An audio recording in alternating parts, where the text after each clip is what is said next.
ராகு கேது பெயர்ச்சி பலன்கள் 2016-2017. பரிகாரம் கன்னி.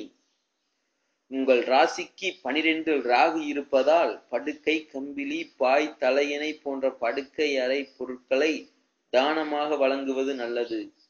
துர்க்கைக்கோ காளிக்கோ நெய் தீபம் ஏற்றி வழிபடவும். கருப்பு முழு உளுந்தை தானம் செய்வது நல்லது. 6ல் கேது இருப்பதால் பரிகாரம் தேவையில்லை என்றாலும் கேதுவுக்கு பாவ கிரகங்களின் சேர்க்கை பாவம் ஏற்படும் போது விநாயகரை வழிபடவும்.